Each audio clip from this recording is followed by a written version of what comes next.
No ar, Faixa Livre, rádio jornalismo de verdade, a informação de primeira qualidade, a interpretação e os comentários das notícias, entrevistas, o contraditório.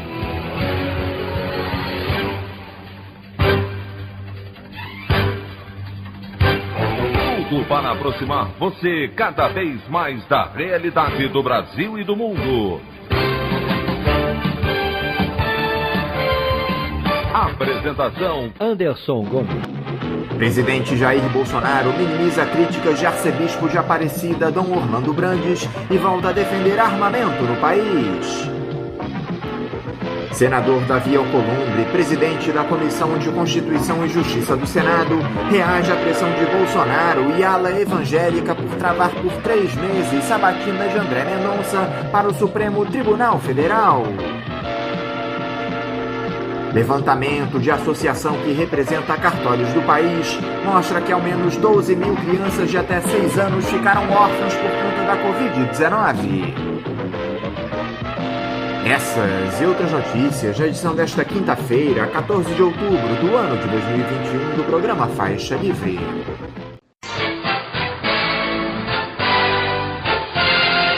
O comentário de Anderson Gomes.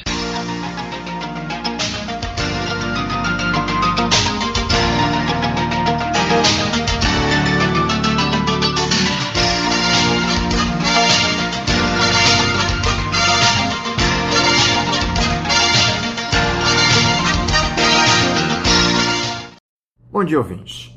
Como todos nós sabemos, o presidente Jair Bolsonaro utiliza como sua principal arma para conquistar votos sua rede de robôs das redes sociais que espalham fake news em escala industrial contra seus adversários políticos. Foi assim que ele se elegeu em 2018 e é investigado pelo Tribunal Superior Eleitoral por financiamento ilegal desse tipo de prática. A grande questão é que ele aposta no mesmo artifício para tentar renovar o seu mandato no ano que vem. Foi o que evidenciou o jornalista Leonardo Sakamoto em sua coluna para o site UOL na última quarta-feira, sob o título "Com Telegram e WhatsApp, Bolsonaro monta logística da mentira para 2022". Apesar de Bolsonaro estar colonizando o Telegram visando as eleições de 2022, sua estratégia não prescinde do WhatsApp. Pelo contrário, a ideia é que os dois aplicativos de mensagens façam parte da mesma estrutura de difusão de notícias falsas e outros materiais visando a desinformação. O WhatsApp é apontado como um dos cabos eleitorais do então presidente da República ao permitir o disparo em massa de mensagens. Porém, mais efetivo do que isso, foi Bolsonaro ter abastecido grupos de seguidores que foram para o corpo a corpo digital. Seguidores de Jair dispararam material que ganhou tração manualmente devido a uma característica do aplicativo na época, o anonimato, de quem produz a mensagem mentirosa e viralização de um conteúdo. Dessa forma, histórias fantasiosas foram distribuídas em um piscar de olhos, como a hoje icônica mamadeira de piroca do PT. Devido às críticas que recebeu pelo impacto negativo que estava causando nas eleições do Brasil e da Índia, o aplicativo adotou sugestões, inclusive vindo de pesquisadores e especialistas brasileiros, limitando em 5 o número de pessoas e grupos para os quais uma mensagem pode ser compartilhada. Posteriormente, a plataforma adotou o limite de apenas 1 compartilhamento para mensagens encaminhadas com frequência. Isso não resolveu o problema da plataforma, mas dificultou a manipulação do debate público através dela. Neste novo cenário, Bolsonaro vai usar o Telegram para garantir o fornecimento de munição a seu exército de seguidores para que travem uma guerra em seu nome ao longo de 2022. Esses bolsonaristas, por sua vez, postam o conteúdo recebido pelo Telegram em seus grupos no WhatsApp de amigos, de familiares e de colegas de trabalho. Isso é facilitado pelo fato de o Telegram ter muito menos regras de uso para sua comunidade e não ter escritório no Brasil, o que torna praticamente impossível que decisões judiciais em tempo hábil retirem conteúdo ou mesmo a plataforma do ar, ao contrário do que ocorre com o WhatsApp. Criado em 2013 pelos irmãos russos Nikolai e Pavel Durov, a empresa está hoje sediada em Dubai. Essa estrutura da mentira, que distribui conteúdo via Telegram e ramifica via WhatsApp, conta com o fato que, apesar da esquerda bater bumbo de que o apoio a Bolsonaro nas redes é realizado majoritariamente por robôs, ele possui uma grande quantidade de seguidores engajados em espalhar o que ele quiser. De acordo com a última pesquisa Datafolha, 15% dos brasileiros acreditam em tudo que o presidente diz. Bolsonaro não precisa que o Brasil esteja no Telegram, apenas que seus seguidores continuem fiéis e ativos, prontos para atuar como cabos eleitorais, levando adiante as mensagens. O que reforça a importância de o presidente manter esses 15% constantemente excitados e mobilizados, seja com ameaças de golpe de Estado, seja com ataques a instituições e jornalistas. Após ser demandado pela Justiça Eleitoral, o WhatsApp tem retirado vídeos mentirosos do ar durante as eleições. Cada vídeo, quando postado, tem uma espécie de RG que pode ser identificado. Os advogados de candidatos prejudicados levam esses dados ao juiz, que ordena a remoção, o que leva a ser retirado de todos os celulares. Mas até isso acontecer, passam-se horas ou dias, o suficiente para a mentira viralizar e fazer efeito. Isso sem contar que o mesmo não pode ser feito com conteúdo em texto. Sim, o presidente não quis estruturar a logística de combate à pandemia, mas está estruturando a logística da mentira para as eleições. Questão de prioridades. A opinião do Faixa Livre. Bandeirantes AM, agora é 860. Sintonize no seu rádio.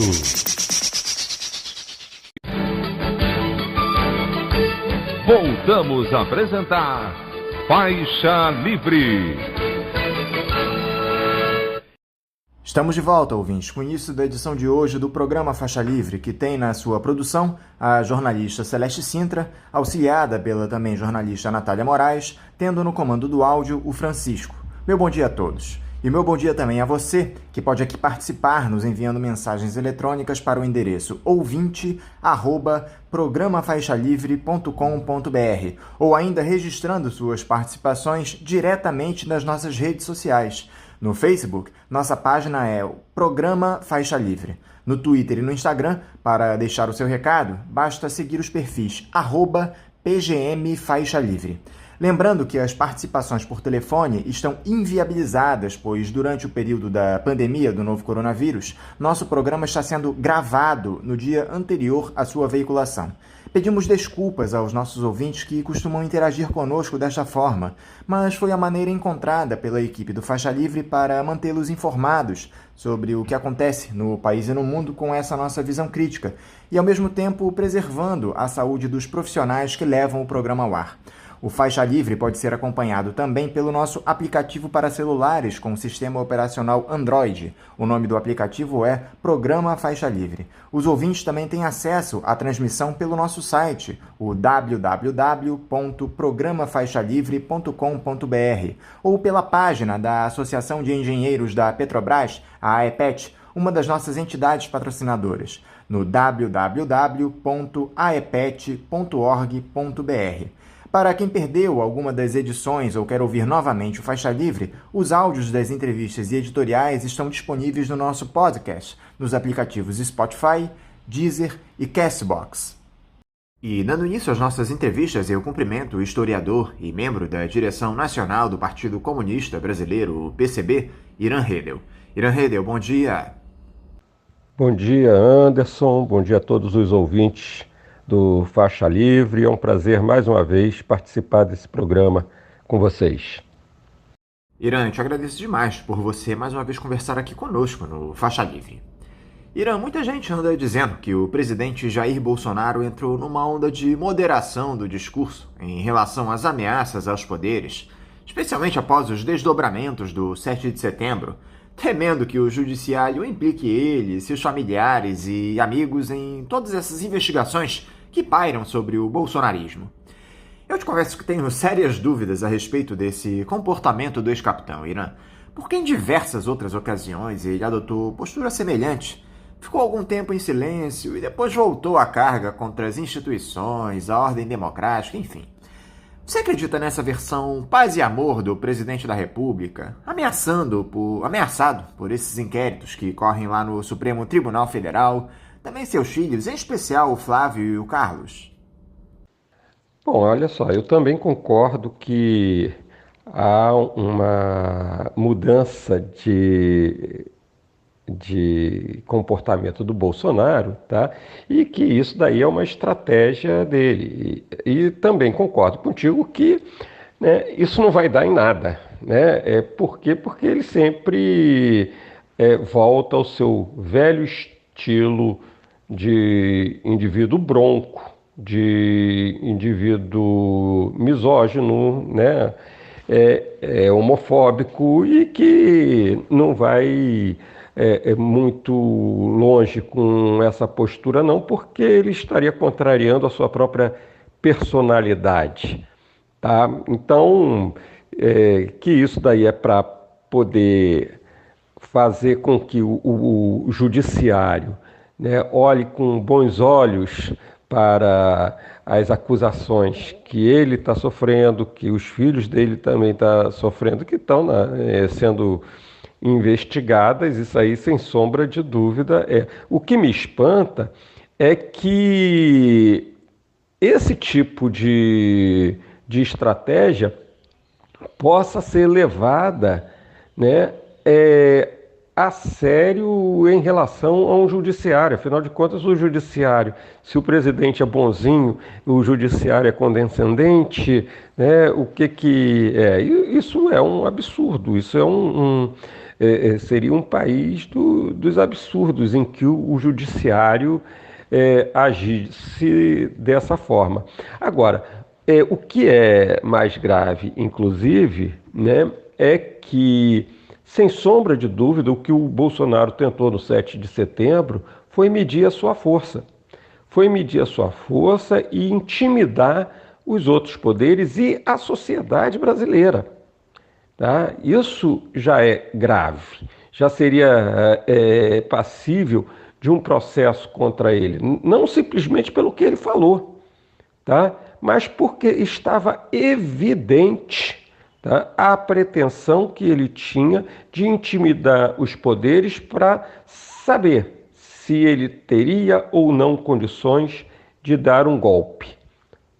Como as Forças Armadas não embarcaram nessa, a não ser, obviamente, aqueles militares, aqueles 6 mil militares que estão mamando nas tetas lá dos cargos no executivo. Esses aí querem mais é que ele dê o golpe, que ele caia nessa aventura, porque eles querem garantir os seus interesses pessoais, né? Há ainda quem tem a ilusão, não, os militares são pessoas íntegras, que nada, vários militares, inclusive famílias de militares, receberam auxílio emergencial indevidamente e não devolveram o dinheiro. Tá? Então, e o TCU ainda diz que é impossível você conseguir que as pessoas que receberam devolvam o dinheiro e tal, né?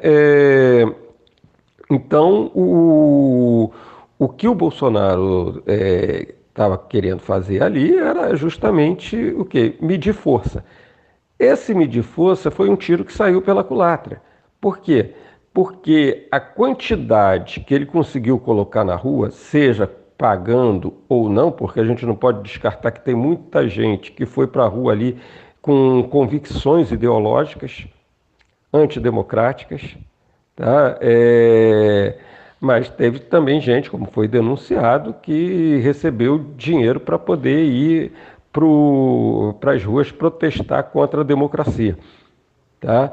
Então, só isso já deveria ser considerado um crime, mas não, né? Tem de postergar essas questões para poder tocar adiante o projeto que o governo Bolsonaro está tocando, que interessa ao grande capital.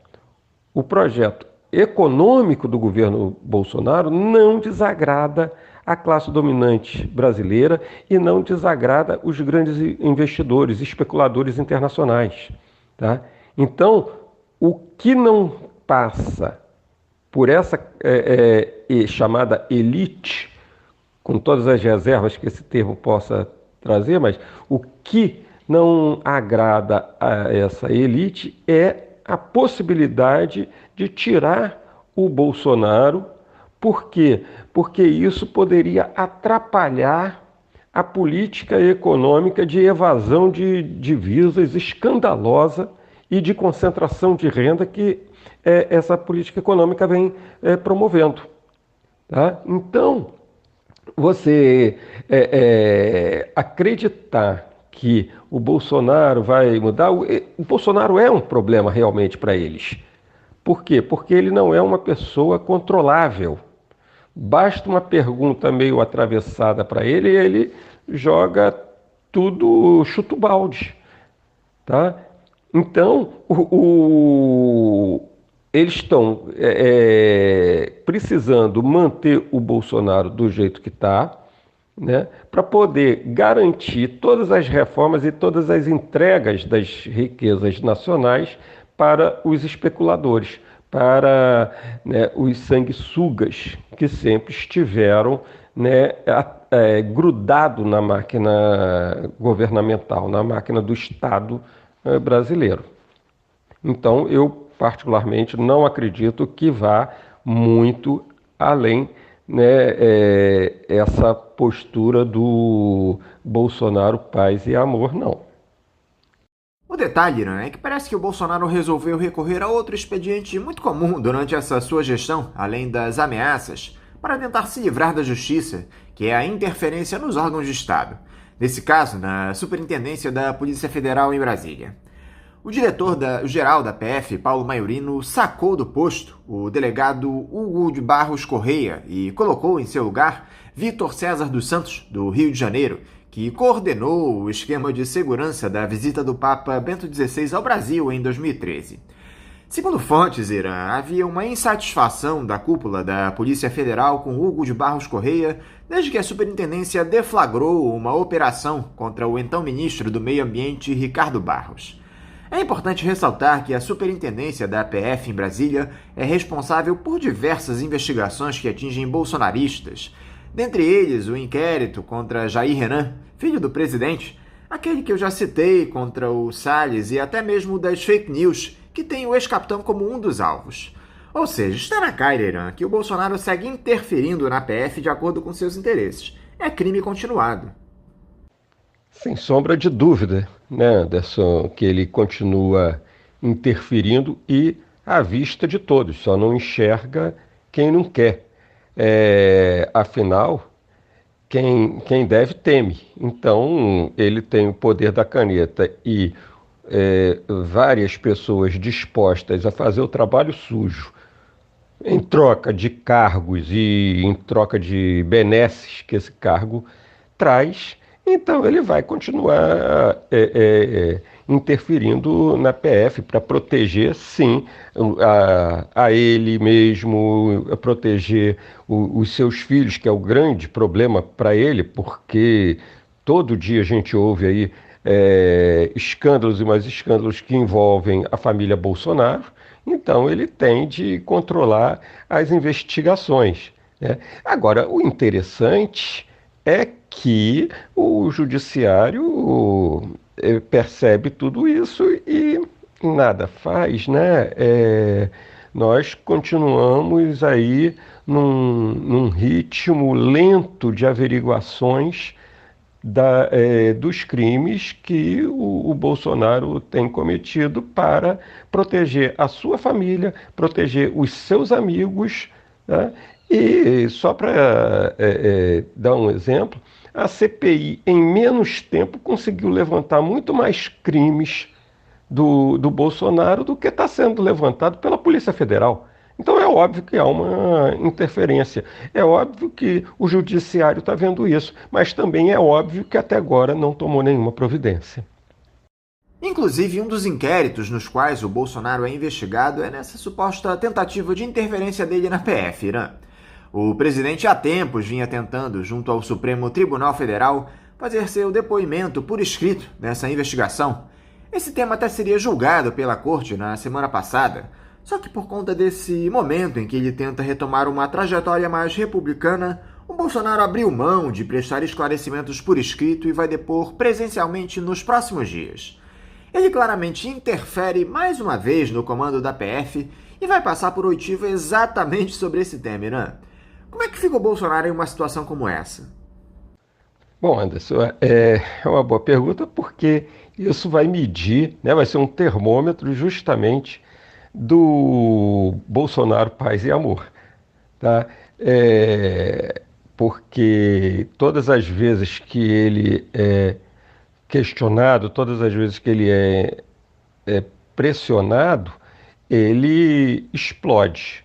Aí nós vamos ver efetivamente qual vai ser a postura da Polícia Federal, porque ele vai prestar depoimento à Polícia Federal, ele pode escolher onde vai ser esse depoimento como presidente, né? Mas se ele for pressionado, ou seja, se a Polícia Federal fizer efetivamente um trabalho que ela tem de fazer, que é questionamento, né, sério, contundente a essas interferências do Bolsonaro, é óbvio que ele vai explodir.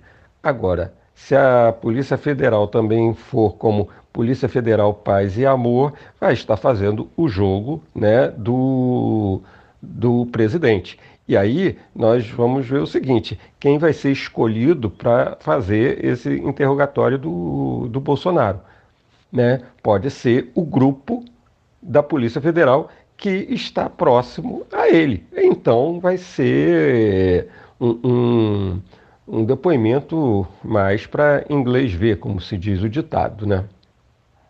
Agora, se nas ameaças o Bolsonaro deu um tempo, Irã, na desumanidade o presidente segue na mesma toada.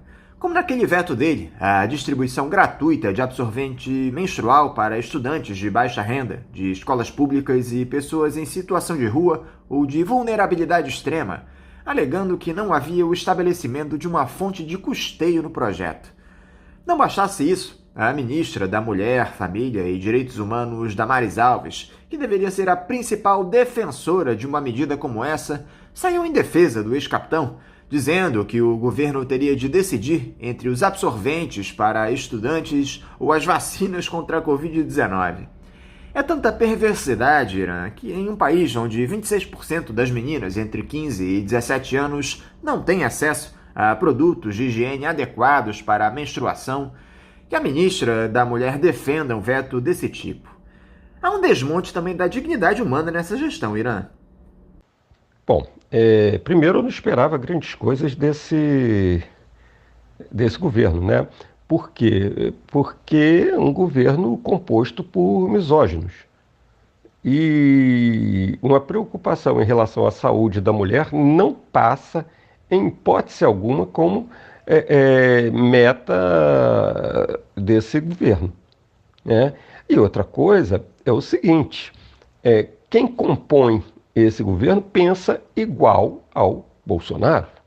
Porque se eu não penso igual ao Bolsonaro, eu não vou compor a sua equipe de governo, ainda mais no primeiro escalão, né? A Damares, ela é uma pessoa que está apegada ao cargo e ela é uma lunática que defende coisas absurdas da época medieval. Então, também não me surpreende que ela faça esse tipo de defesa do Bolsonaro. Ela tem, né, esse compromisso. O compromisso dela não é republicano, o compromisso dela é pessoal. Essa é a grande preocupação. E como esse governo nunca teve dignidade humana, e a prova disso foi o comportamento em relação às vacinas, né? Então também não me surpreende. Como também não me surpreende, Anderson, que é o seguinte, todas as vezes em que você tem de ter uma política voltada para a questão social, logo, logo, os nossos políticos de plantão sempre afirmam o seguinte: vamos ter de tirar dinheiro da educação, vamos ter de tirar dinheiro da saúde, vamos ter de tirar dinheiro da Previdência.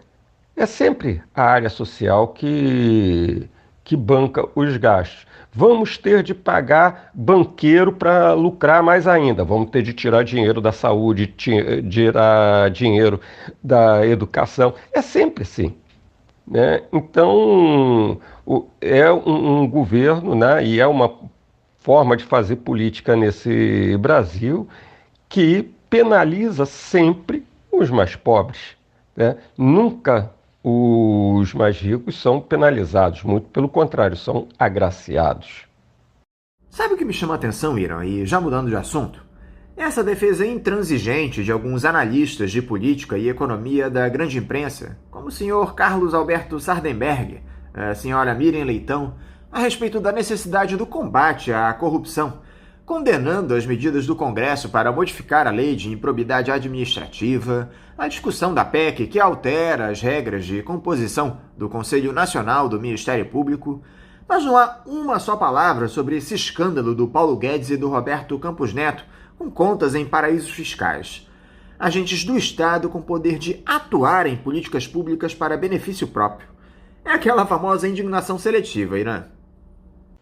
Sem sombra de dúvida que é seletiva. E aí a gente tem de lembrar que o golpe de 2016, ele foi bancado também pela grande mídia, né? Então, por quê? Porque havia uma sintonia dos interesses do grande capital, que a grande mídia faz parte, né?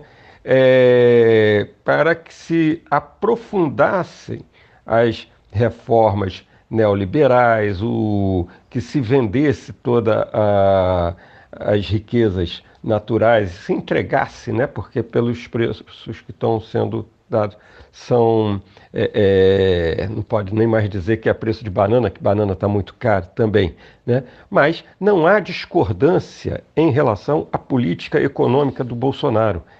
Esse governo, tá, faz justamente o que era para ser feito a partir do golpe de 2016, tá? Então, por isso que eles não vão falar mal e eles vão desviar, sim, a atenção, porque o Paulo Guedes, ele não pode ser muito atacado, não pode ficar muito em evidência, porque ele garante, ele e o presidente do Banco Central garantem a política neoliberal que interessa quem? Que interessa ao grande empresariado. A oposição que a Globo, por exemplo, faz contra o governo não é contra a política econômica desse governo. É contra a Globo ter sido deixada de lado na concessão de verbas públicas para propaganda do governo. Então, houve uma diminuição da receita da Globo em função disso. Por isso que ela é de oposição ao governo. A gente não pode esquecer isso, tá? Então, ela tinha um montante e o Bolsonaro retirou parte desse montante da Globo, tá? Ela não tem nenhuma preocupação mais humanitária, não é isso. Então, ela desvia o foco para a questão da corrupção, né? E sem citar, né? Porque para mim isso não passa de corrupção. Você é agente de um governo com o poder da caneta de mexer na política econômica do país. Quando você desvaloriza, você não precisa estar fazendo qualquer remessa para o offshore, tá? Basta você, sem mexer em absolutamente nada, só com a desvalorização cambial, a fortuna desses caras lá fora, e olha que foi o que foi pego, tá? Porque deve ter muito mais maracutaia por aí. A fortuna desses caras, ela cresce assustadoramente. sem precisar produzir absolutamente nada. Então, a preocupação da Globo não é questionar esse tipo de mecanismo, tá? Então, por isso, ela vai e desvia. Por quê? Porque é óbvio que a Globo também tem offshore. É óbvio que se beneficia com a desvalorização cambial. Os empresários se beneficiam. Afinal de contas, lembrando bem, tá? Os produtos de luxo, né? A venda do produto de luxo no Brasil cresceu. E cresceu por quê? Porque é uma política que favorece a concentração de rendas, tá? A miséria tem aumentado. Então a preocupação deles não é nada humanista. A preocupação deles é contábil. Diminuiu o recurso deles e por isso, então, eles são contra o governo Bolsonaro, não são contra a política econômica adotada. Enquanto isso, o governo segue naquela trajetória de atacar a nossa soberania e dificultar o quanto pode a vida da nossa população, Irã. Primeiro, nessa alta indecente do preço dos combustíveis. No último sábado, a gasolina e o gás de cozinha subiram mais uma vez nas distribuidoras, dessa vez 7,2%. De acordo com o IBGE, no acumulado dos últimos 12 meses até setembro, a gasolina subiu 39,6% no país e o gás de botijão avançou 34,67%. A inflação já atingiu os 2 dígitos, algo que não tínhamos desde 2016. Por que historicamente só se governa o Brasil para beneficiar quem ocupa o topo da pirâmide, Irã? Bom, vamos lá. E você falou muito bem, Anderson.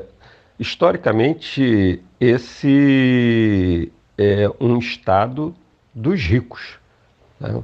Em muitos poucos momentos da história do Brasil, se teve uma preocupação com os de baixo da pirâmide, tá? E essa preocupação ela só se tornou elemento de preocupação, né, de ação de governos, quando os de baixo pressionaram, foram para as ruas, foram enfrentar o poder dos poderosos, né, dos ricos desse país. Então, esse aumento do combustível, né, o aumento do gás de cozinha, né, o aumento da gasolina, do diesel, do etanol, isso já era previsto. E aqueles que fizeram a arminha, acreditando que com a arminha com a mão ia resolver tudo, na realidade estão sendo os grandes prejudicados com isso, porque com os pobres essa inflação ela é mais perversa ainda, porque os ricos lucram com a inflação. Tem mecanismos de sobrevivência e até de multiplicar o seu capital. Os pobres não. Os pobres estão na penúria. Quem anda nas ruas do Rio de Janeiro, por exemplo, percebe claramente como que a miséria tem aumentado em muito no Rio de Janeiro, que é a segunda cidade do país, tá? Então, o que tem de ser questionado não é simplesmente, tá, uma questão de gestão da Petrobras. O que tem de ser questionado é a política de preços que tem única e exclusivamente a preocupação em remunerar os investidores estrangeiros. Tem única e exclusivamente a preocupação, né, de remunerar os especuladores internacionais. É isso. Mesmo que para isso você leve à penúria a população brasileira. Não é à toa que o Brasil, de 2016 em diante, tá, já vinha fazendo isso lentamente, mas principalmente de 2016 em diante, né, começou a abrir, né, grandes concessões para as petrolíferas estrangeiras. Tá? Ou seja, nós não produzimos, nós compramos combustível sendo produtor de petróleo. Tá? Isso é um absurdo. Por quê? Porque você tem de remunerar o capital internacional e não garantir o bem-estar da população. A população serve e sempre serviu aqui, na visão da classe dominante brasileira, como mera força de trabalho para garantir as suas arrecadações, para garantir os seus lucros. Então, isso não me surpreende. O que me surpreenderia seria se houvesse, inclusive por parte da mídia, um questionamento à política de preços de combustível no país. Outra face desse desmonte do sentido mínimo de cidadania se dá nesse corte de 92% dos recursos destinados ao Ministério da Ciência, Tecnologia e Inovações. Foram realocados 690 milhões de reais para destinação a outras pastas, investimentos que seriam feitos em pesquisa e para financiar bolsas de estudo. Desse valor, 150 milhões de reais vão para o Ministério do Desenvolvimento Regional, outros 100 milhões para o Fundo de Arrendamento Residencial. O Ministério da Educação ficará com 107 milhões e a pasta da Saúde vai receber 50 milhões, enfim, entre outras destinações. Um país sem investimento em pesquisa científica, Irã, é um país acéfalo, fadado à eterna dependência externa. Olha, Anderson, primeira coisa que nós temos de classificar é que essa é uma política populista, eleitoreira. Né? O que o Bolsonaro está fazendo, na realidade, é um estelionato, a preparação de um estelionato eleitoral. Tá remetendo verbas para áreas que têm visibilidade para a população. Essa é a primeira coisa. Né? Ao mesmo tempo, garantindo grandes recursos para o setor privado que vão realizar essas obras. A outra coisa que eu acho que é importante a gente destacar é que em raríssimos momentos, e esses momentos foram episódicos e foram derrotados, tá, pela classe dominante brasileira, em raríssimos momentos nós tivemos efetivamente investimentos em ciência, tecnologia, em educação, de modo a garantir uma independência tecnológica do país. Tá? Por quê? Porque a nossa classe dominante, ela nunca quis fazer uma revolução. Ela não tem contradição histórica com o grande capital internacional. Ela sempre quis ser sócia desse grande capital internacional, mesmo sendo sócia minoritária. Tá? Então, a preocupação dela não é a preocupação de tornar o Brasil independente. Tá? A preocupação dela é em garantir os seus lucros. E mesmo que para garantir os seus lucros, você tenha de tornar o país extremamente dependente do capital internacional. Então essa é a lógica dela. Não há contradição, né, como alguns gostam de dizer assim, a classe dominante brasileira vai se contrapor ao imperialismo das grandes potências, né, do capitalismo central e tal, e aí nós podemos fazer o processo político avançar. Isso é balela. Balela por quê? Porque não faz parte da lógica da classe dominante brasileira se contrapor ao grande capital. Nunca fez. Tá? Em momentos episódicos, tá?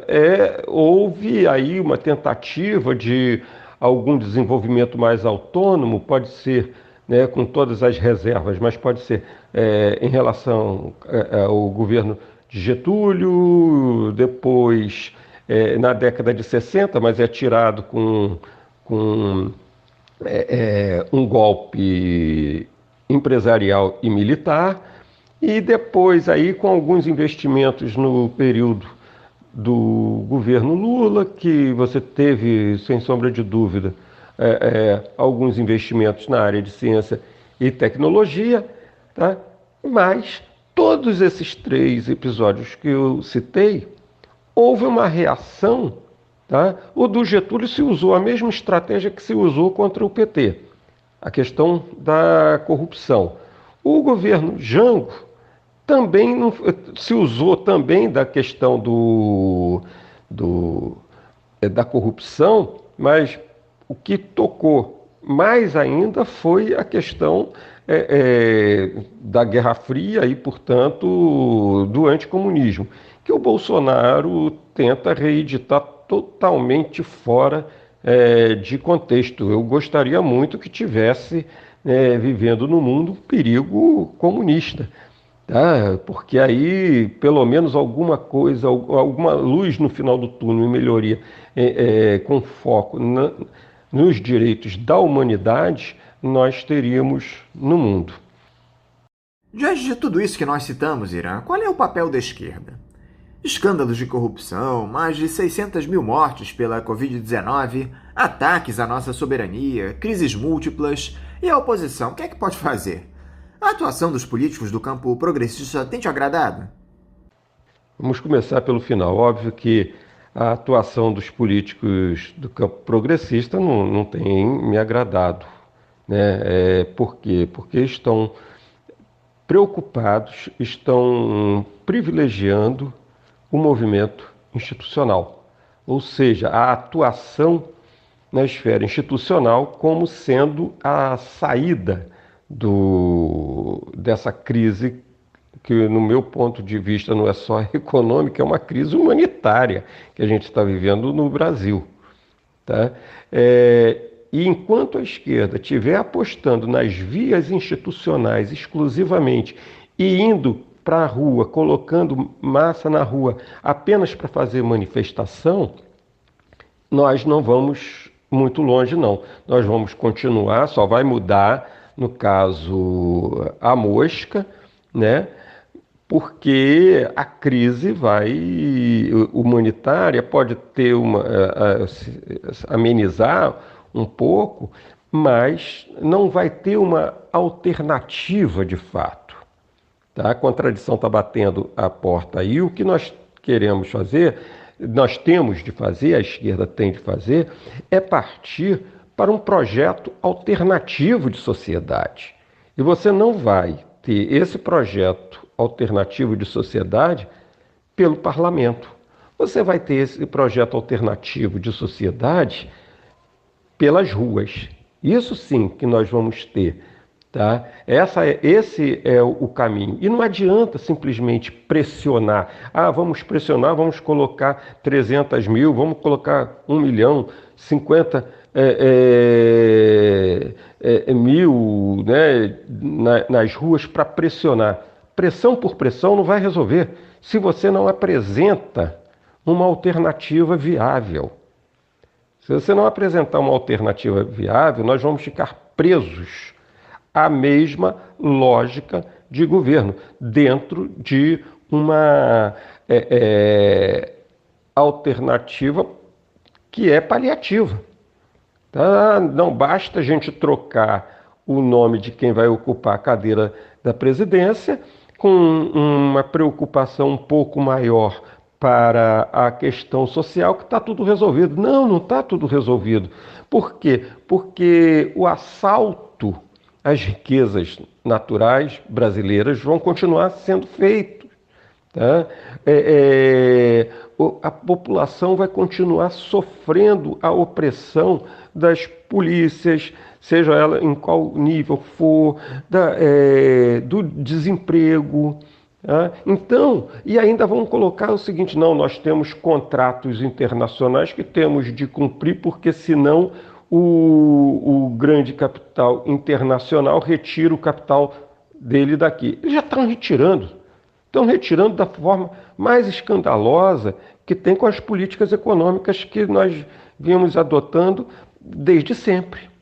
Tá? Então não tem essa coisa. O que precisa sim a esquerda tocar o dedo na ferida e apresentar um projeto de sociedade não que vá, né, agradar a grande mídia para poder aparecer na telinha, não.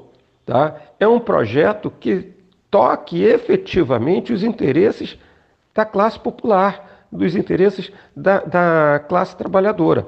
Caso contrário, nós vamos mudar a mosca e vamos continuar fazendo a mesmíssima coisa, entregando todas as nossas riquezas, mas com um viés mais social. Não é por aí que essa conciliação nunca, em lugar nenhum do mundo, deu certo. E aqui no Brasil também nunca deu certo essa conciliação. Tá? Então, aqueles que acreditam que bastando mudar a mosca vai resolver o problema, tá? Pode tirar o cavalinho da chuva, porque não vai resolver.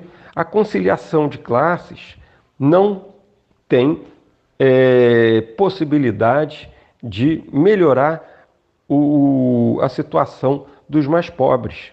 Também não vai ser com discurso, né, de testosterona que você vai resolver o problema. Não, eu quero saber o seguinte, qual é a resposta que a esquerda dá para a questão urbana, né, para a questão da violência urbana, da questão da falta de saúde, da questão da falta de emprego, das remessas das riquezas produzidas pelo povo brasileiro para o exterior, para encher os bolsos dos grandes empresários e dos especuladores internacionais.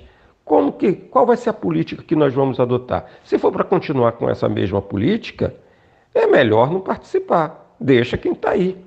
Entendeu? Então, a preocupação que a esquerda tem de ter é uma preocupação, tá, de um outro projeto de sociedade, né? Mostrar que um outro projeto de sociedade é possível, que nós não temos de ficar à mercê, né, dos interesses do grande capital e dos grandes empresários, sejam eles daqui do Brasil ou de lá de fora, né? E a classe média tende a acordar que, olha, ela fazendo esse jogo que ela vem fazendo desde sempre, tá? Se achando que é rica, tá? Se aproximando dos interesses da grande burguesia e virando as costas para a população pobre, ela não vai resolver o problema. A única solução que a classe média apresenta, a única solução que os ricos apresentam é o quê? Aumentar a repressão. Isso não vai resolver e não vai conter o aumento da barbárie nesse país. Irã Redel, mais uma vez, muito obrigado por você conversar aqui conosco no programa. Eu quero te desejar um ótimo dia de trabalho e deixar aqui também o meu abraço. Agradeço também aos ouvintes do Faixa Livre, a você também, Anderson, por esse convite, né? E sempre que precisarem, sempre que quiserem, eu estou à disposição de vocês, estou à disposição desse programa que, no meu entender, faz um excelente trabalho de debate e de crítica da situação brasileira. Obrigado. Conversamos aqui com o historiador e membro da direção nacional do Partido Comunista Brasileiro, o PCB, Irã Redel.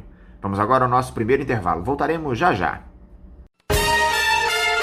Bandeirantes 860. Nova frequência para velhos amigos.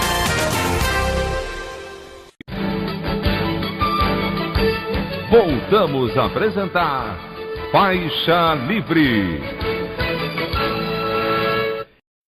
Já voltamos, ouvintes, e agora eu cumprimento a professora do ensino fundamental do Colégio Pedro II e doutoranda no programa de pós-graduação em Educação, Contextos Contemporâneos e Demandas Populares na Universidade Federal Rural do Rio de Janeiro, Luísa Colombo. Luísa Colombo, bom dia. Bom dia, Anderson. É um prazer falar com vocês aqui no Faixa Livre. Luísa, muito obrigado por você conversar mais uma vez conosco aqui no Faixa Livre. Luísa, esse governo Bolsonaro, ao invés de resolver os problemas que existem no nosso país, tem produzido uma série de retrocessos em diversas áreas da nossa sociedade, e na educação não é muito diferente. Amanhã será celebrado o Dia do Professor em todo o país, uma categoria que há tempos vem sofrendo com um desmanche provocado não só por essa, mas por outras gestões, mas que tem se evidenciado como um projeto na administração do ex-capitão. Se nós devemos sempre exaltar a perseverança, a dedicação dos profissionais de educação, como andam as condições de trabalho para os educadores nesse Dia do Professor, Luísa? Você que ministra aulas para o ensino fundamental, como é que tem visto o cenário para exercer essa nobre função que é a de ensinar, oferecer conhecimento aos alunos? Bem, excelente pergunta, Anderson. Infelizmente, no Brasil, nessa data do Dia dos Professores e Professoras, não há o que comemorar, né? Ao contrário, o que a gente tem é a afirmação da necessidade de muito enfrentamento, muita luta que está sendo feita, muita luta a ser feita pelos trabalhadores e trabalhadoras da educação. No cenário educacional no Brasil, o projeto dos dominantes é justamente a retirada do direito à educação escolar, do direito ao ensino das famílias trabalhadoras. A gente pode observar isso através da análise de diversas políticas que vêm sendo implementadas ao longo de décadas e que têm se aprofundado nos últimos tempos. Então, elas não se iniciaram no governo de Jair Bolsonaro, mas se aprofundaram nesse período, dentro de uma agenda que alinha um conjunto de interesses de diferentes frações de classe dominantes, né? Acho que a gente pode começar, então, falando um pouco sobre isso, sobre o caráter dessas políticas numa dimensão estrutural e também ideológica. A começar, por exemplo, a gente tem a ideologia do aprender a aprender, né? Ou a gente poderia dizer também aprender a empreender, onde os currículos estão sendo esvaziados nas últimas reformas curriculares, especialmente na última reforma que resultou na BNCC e também no novo ensino médio, né? Nós vemos os conteúdos curriculares subtraídos, o papel do professor deslocado para uma função de tutoria ou de apresentador de YouTube. É o que muitos pesquisadores e lutadores da educação vêm chamando de youtuberização, ou em outras palavras, né, o que vem acontecendo dentro dos ajustes do capital no trabalho, né, de uberização do trabalho, que são formas de trabalho cada vez mais precarizadas, flexíveis, e a gente observa essas mudanças também no trabalho docente. Esse projeto, ele, como falei, né, não nasceu agora. Essas mudanças já existem desde a década de 90 para cá e encontraram eco e terreno na aliança entre os interesses da agenda social liberal, que na educação é representada pelo movimento empresarial Todos pela Educação, que está na direção do movimento pela base, do Conselho Nacional de Educação, e também os interesses da agenda liberal ultraconservadora, que é composta por frações de classe dominante mais alinhadas ao bolsonarismo em si, né? Então, nessa reforma curricular, a gente pode observar a predominância da língua portuguesa e da matemática e a retirada dos demais conteúdos escolares e a substituição deles por habilidades e competências, por projetos de vida. Enfim, são orientações de organismos multilaterais, como o Banco Mundial, a OCDE, o BID. E isso vem impactando profundamente, né, o direito ao ensino, ao direito à aprendizagem dos conteúdos por parte dos estudantes das famílias trabalhadoras, como eu dizia anteriormente, né? E somadas a essas políticas de reforma curricular, a gente também tem outras políticas associadas que visam o aumento da censura e do controle, tanto do trabalho docente quanto também dos estudantes, da formação propriamente dita, né? A gente tem a militarização das escolas, políticas de ampliação das formas de retirada do fundo público da educação pública e a transferência desse fundo para o setor privado. A gente tem também o rebaixamento direto e indireto dos salários dos professores, o aprofundamento da precarização do trabalho docente em si, né?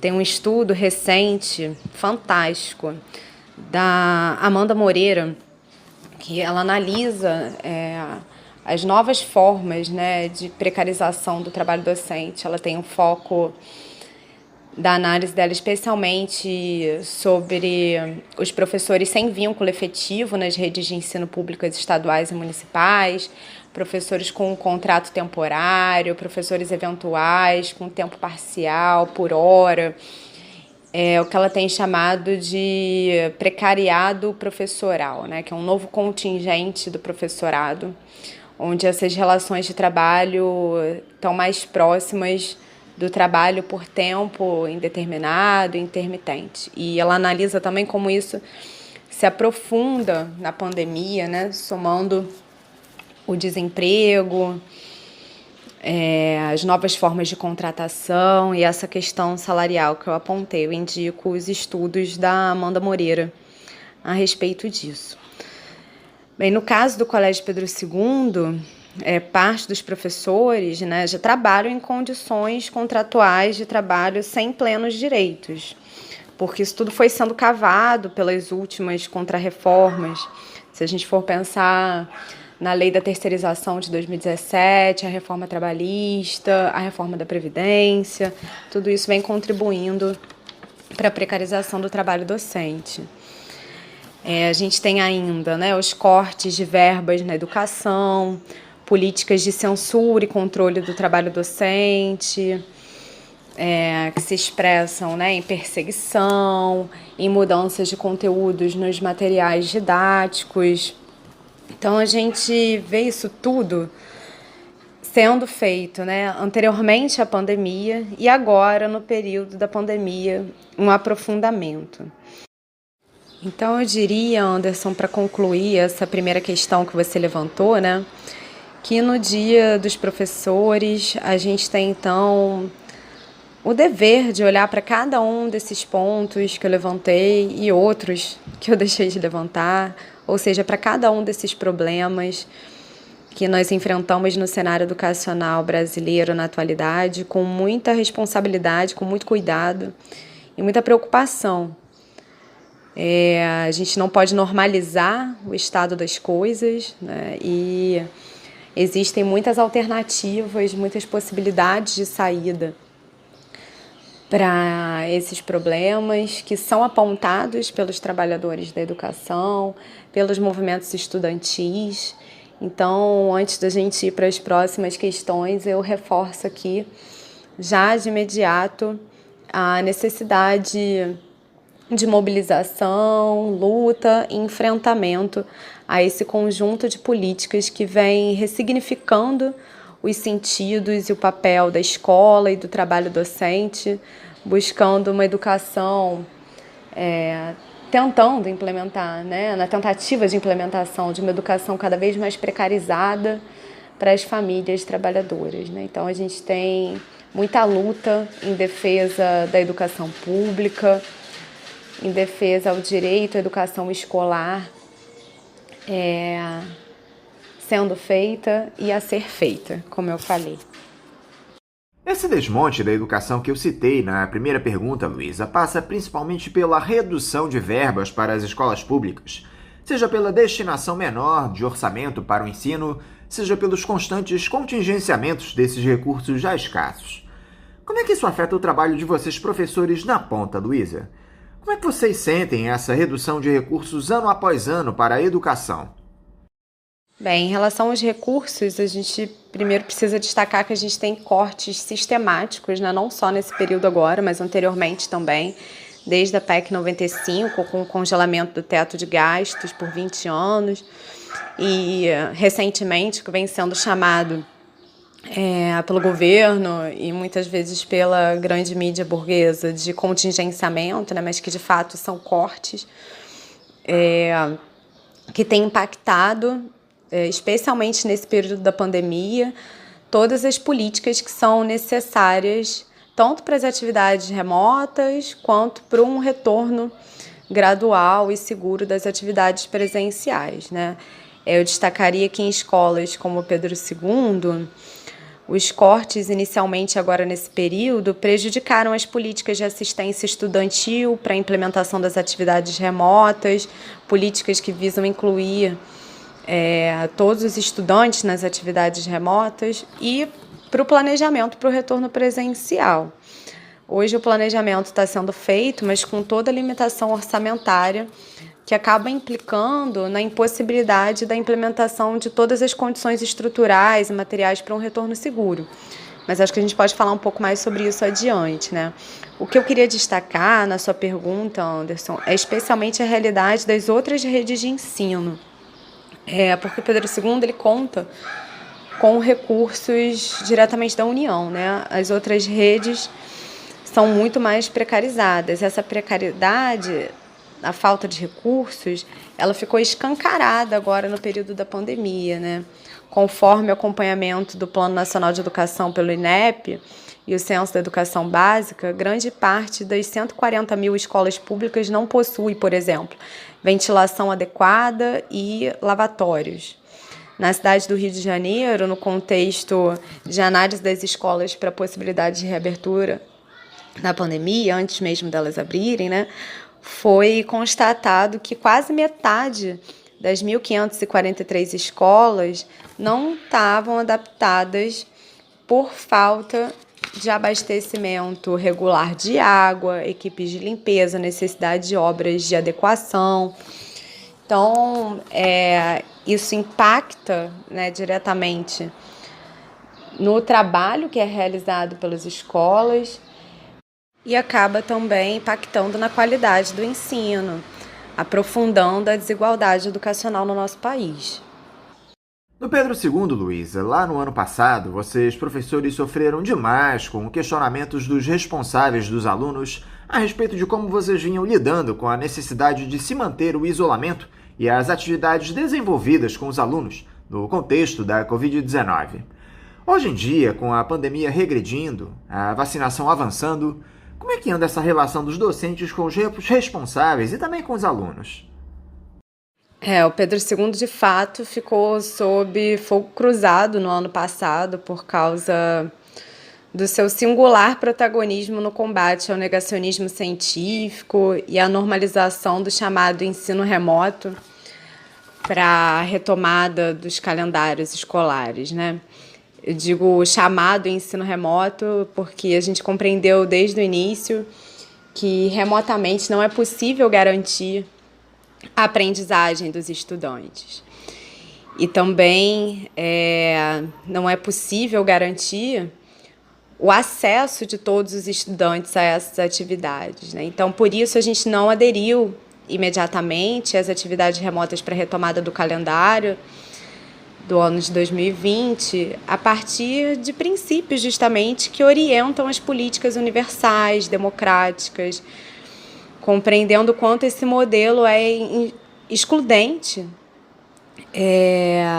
e analisando naquele período o que precisava ser feito para que todos os estudantes estivessem incluídos nesse processo. Então, inicialmente, no ano passado, nós fomos acompanhando os desdobramentos da pandemia e iniciamos atividades remotas em setembro. Essas atividades ainda não correspondiam à retomada do calendário e a partir do início de 2021, aí sim a gente retomou o calendário letivo de 2020. Após diversos editais de inclusão digital para os estudantes, da regulamentação interna do trabalho remoto dos servidores e da normalização dessas atividades remotas a partir de parâmetros que nós consideramos importantes para que a gente não reproduzisse institucionalmente a normalização das desigualdades.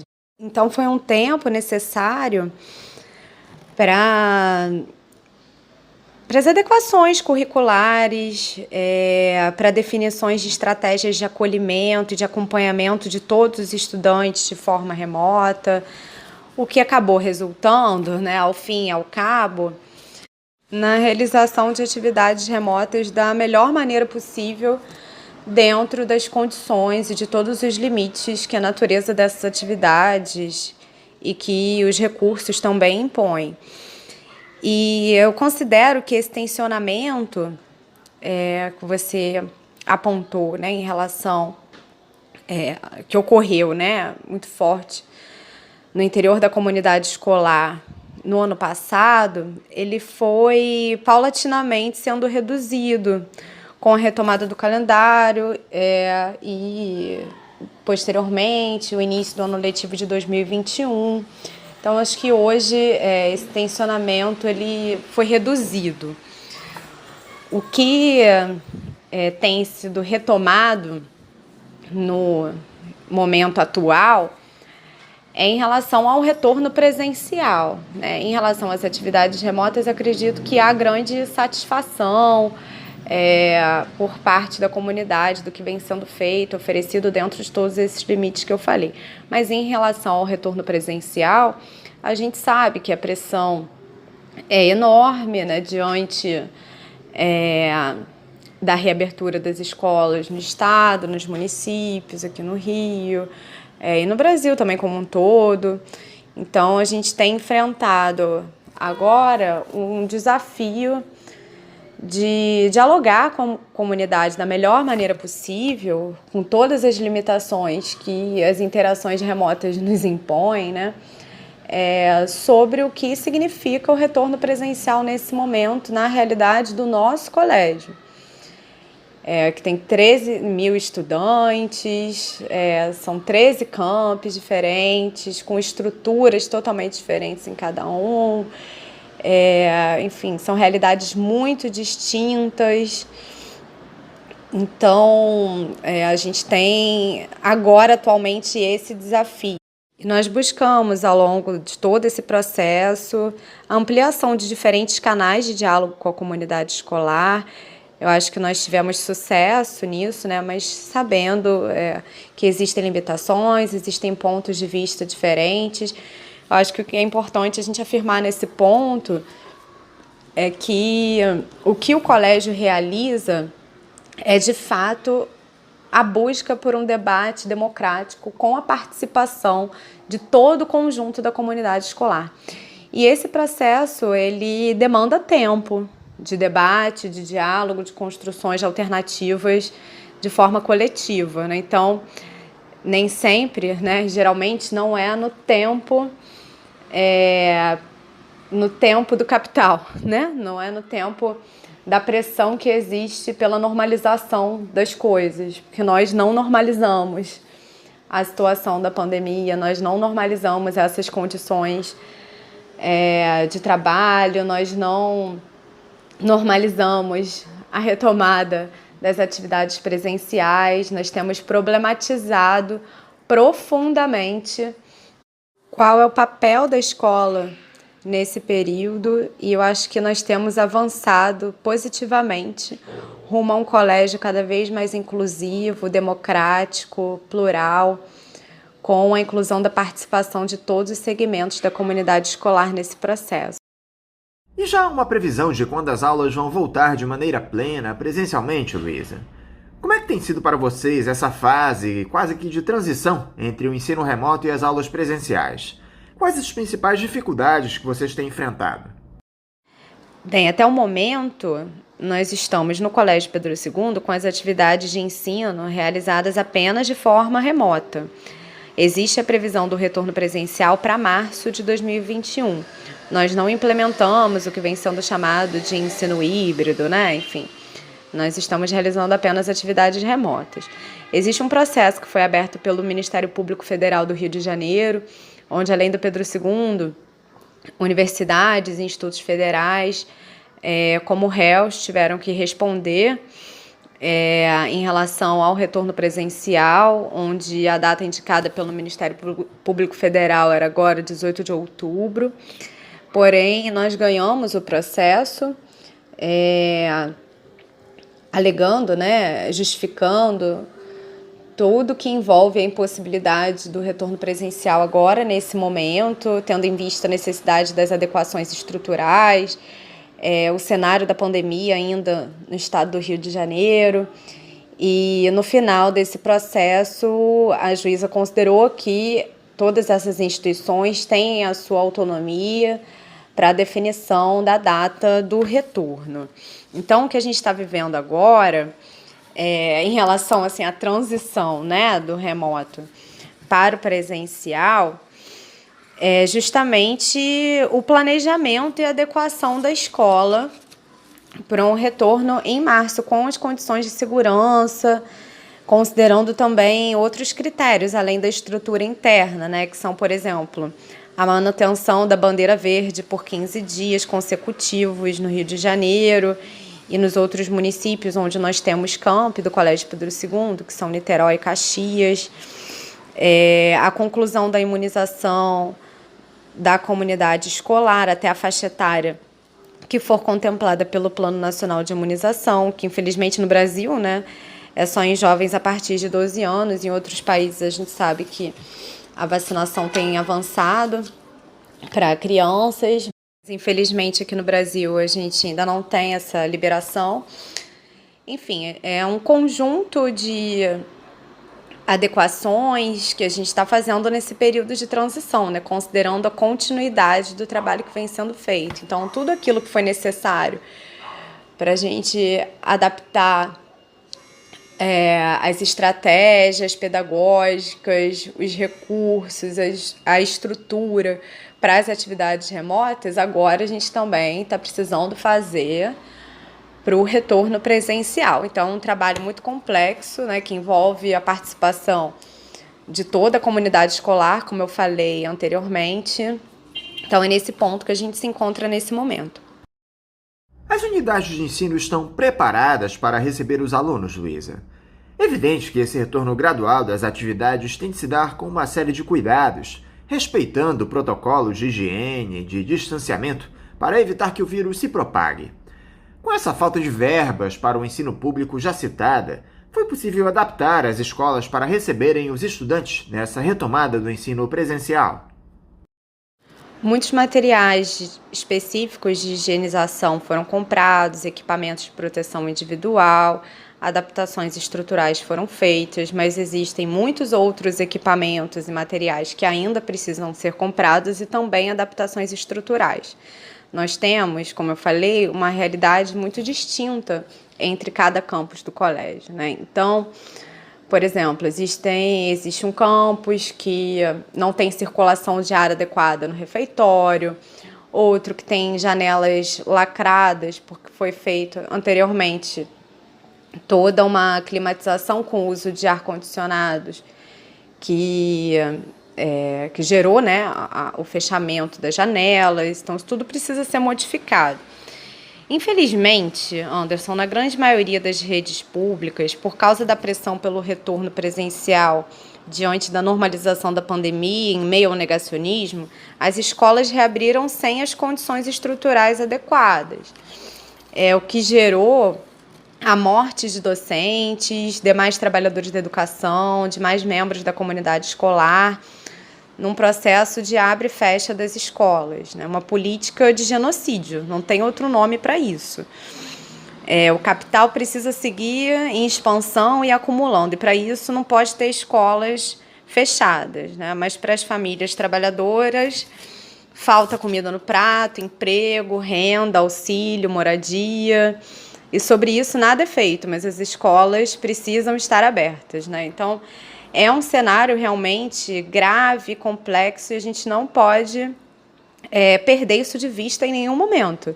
O Brasil tem a segunda maior taxa de óbitos de crianças de 0 a 9 anos no mundo, contando por 1 milhão de habitantes.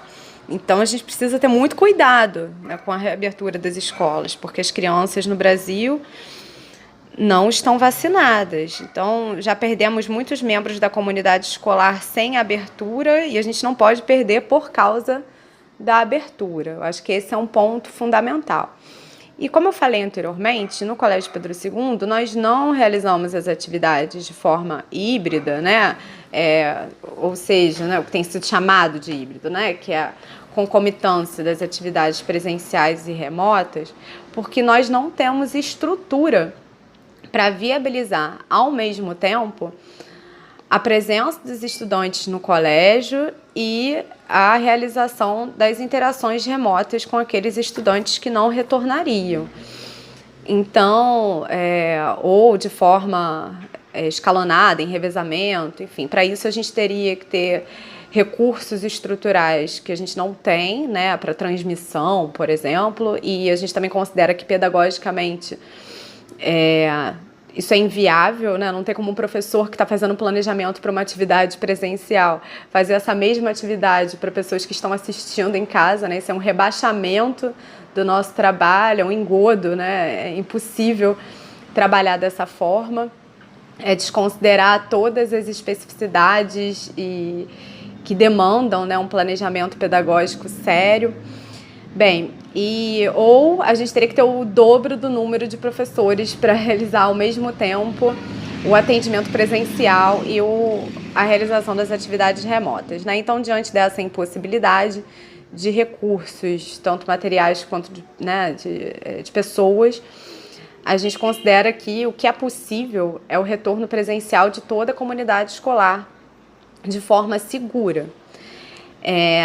E para isso, a quantidade, né, de adaptações, de adequações que precisam ser feitas é enorme, né, para garantia do distanciamento de 1,5 m, né? Então, além da circulação de ar e do uso dos equipamentos de proteção, da higienização, essa questão estrutural do tamanho dos espaços é algo que está sendo muito bem cuidado, muito bem planejado para que seja possível, de fato, o distanciamento, né, que é um ponto fundamental dos protocolos de biossegurança.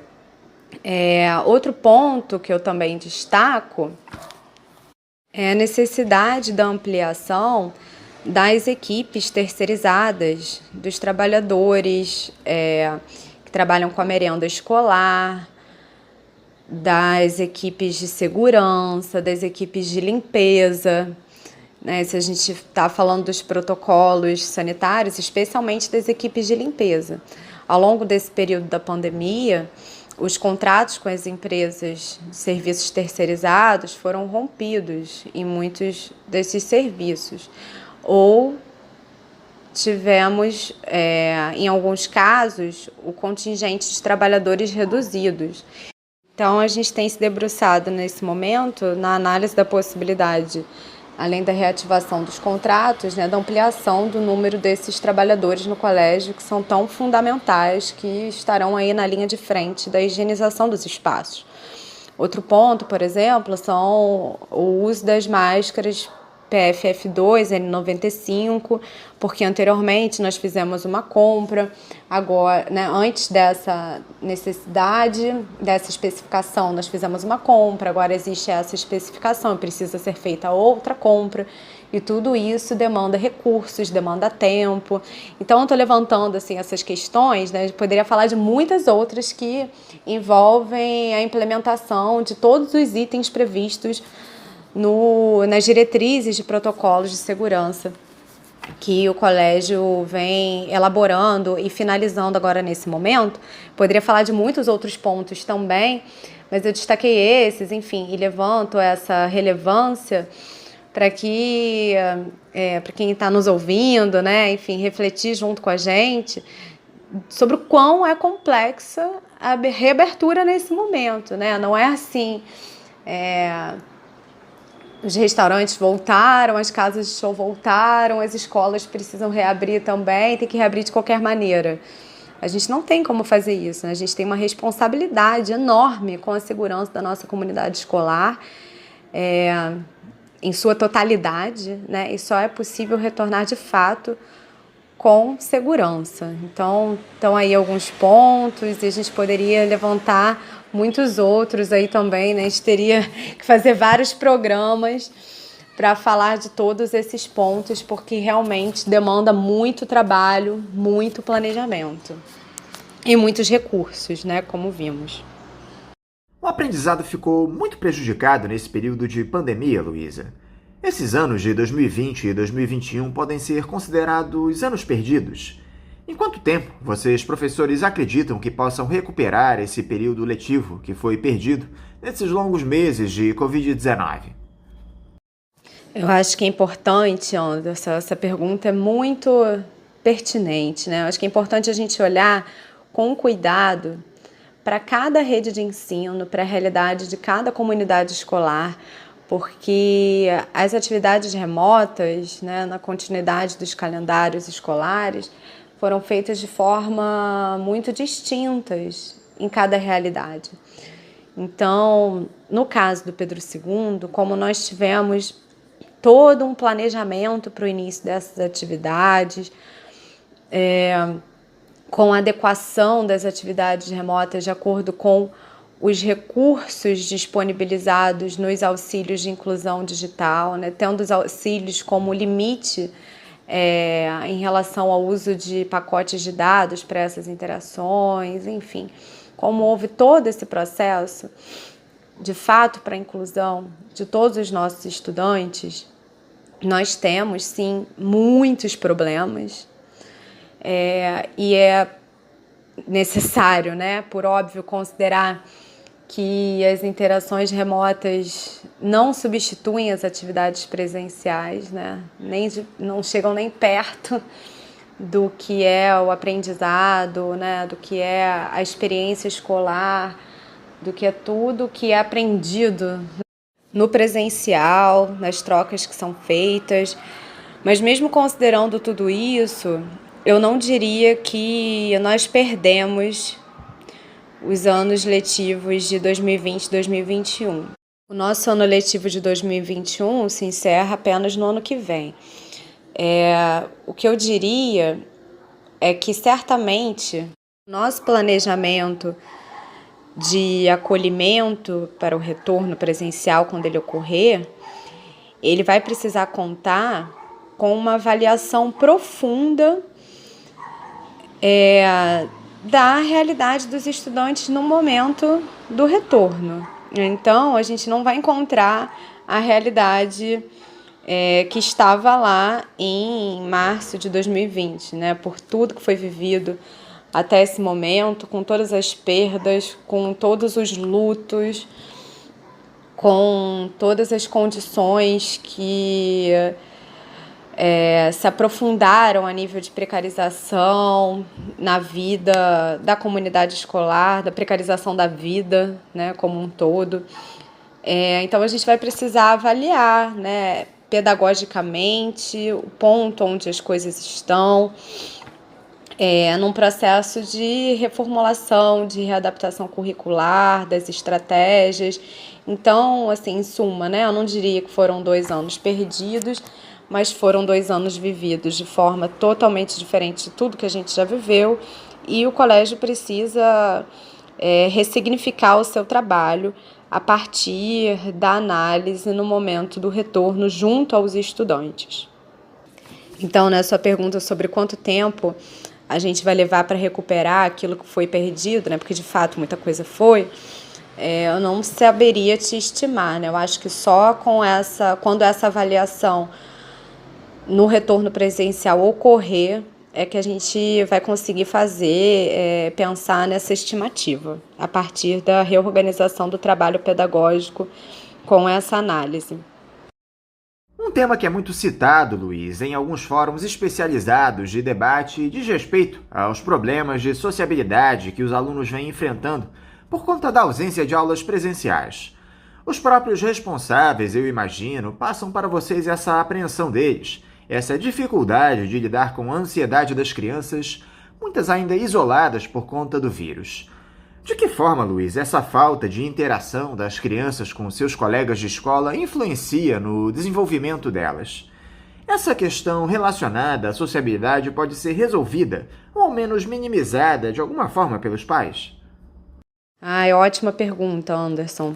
Eu diria inicialmente que todo o esforço realizado pelas famílias, né, de acompanhamento dos seus filhos, da promoção de atividades familiares junto a outros ambientes de sociabilidade, né, que podem ser possíveis agora nesse período, de forma alguma substituem o que é a convivência escolar, as interações no interior da escola, tanto entre amigos, colegas, né, entre os estudantes, quanto desses estudantes com o conjunto dos trabalhadores da escola, né? Então, essa ausência, né, desse ambiente tem produzido profundas marcas, né, como você mesmo citou, em relação à ansiedade, em relação a tudo que a gente está vivendo também, né, dos medos, das angústias, das perdas, dos lutos.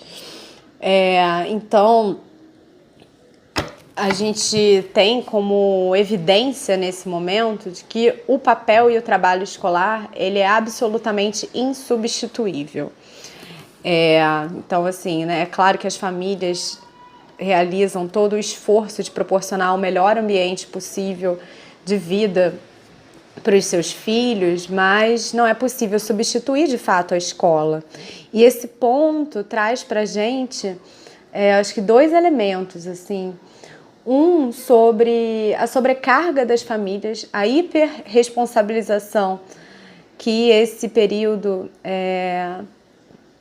demandou para as famílias, né, que ficaram extremamente sobrecarregadas, especialmente as mulheres, né, que geralmente são responsabilizadas por esses cuidados, né, mulheres mães, tias, avós, primas, vizinhas, irmãs, que são geralmente as pessoas responsabilizadas pelos cuidados com as crianças, especialmente falando, né, mas também com os adolescentes, enfim. Então, a gente tem agora, ao longo desse período, uma enorme sobrecarga dessas mulheres, sobrecarga de trabalho, né, com múltiplas jornadas de trabalho concomitantes.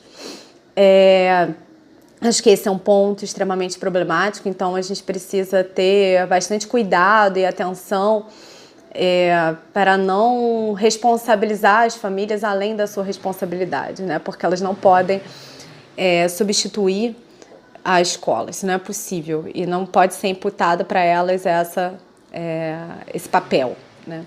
E outro ponto importante nesse debate é a política que vem sendo defendida por parte das frações liberais, ultraconservadoras que compõem aí a ala bolsonarista, que tem a marca ideológica da escola sem partido, da política de educação domiciliar, né? Porque a política de educação domiciliar, que a gente tem projetos de lei em curso na Câmara, né? Tem aí como prioridade do governo Bolsonaro, do Ministério da Família, dos Direitos Humanos e do MEC, a gente tem essa política como uma política de retirada do direito à educação escolar e de transferência do papel da educação justamente para as famílias, né? Onde o espaço de sociabilidade, de aprendizado da escola é retirado enquanto direito dos estudantes. Então, assim, eu ampliaria a sua questão para a gente pensar, né, nesses 2 problemas que ficaram muito evidentes agora no período da pandemia, que trazem para a gente, né, a reafirmação da necessidade do trabalho escolar como um trabalho insubstituível no sentido das necessidades da sociabilidade. Luísa Colombo, mais uma vez, muito obrigado por você dialogar aqui conosco no Faixa Livre. Eu quero te desejar um ótimo dia do professor, também deixar aqui meu forte abraço e te desejar um bom dia de trabalho. Muito obrigada, Anderson. Foi um prazer estar aqui mais uma vez com vocês. Espero que a gente possa continuar esse diálogo também em outros momentos. Um bom dia a todas e todos, um ótimo dia de trabalho para você também. Obrigada. Conversamos aqui com a professora do ensino fundamental do Colégio Pedro II e doutoranda no programa de pós-graduação em Educação, Contextos Contemporâneos e Demandas Populares na Universidade Federal Rural do Rio de Janeiro, Luísa Colombo. Vamos agora a mais um intervalo. Voltaremos já já. Bandeirantes AM, agora é 860. Sintonize no seu rádio.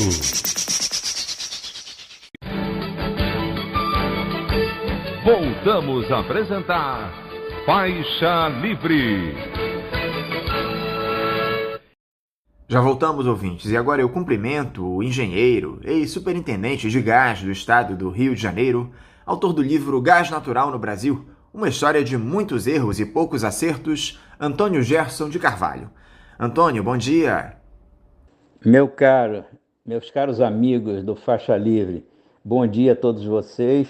É um prazer estar de novo falando, embora num momento complicado, né? Que é dos aumentos de preço aí do gás natural, do GLP, dos combustíveis em geral. Mas vamos lá, vamos às perguntas.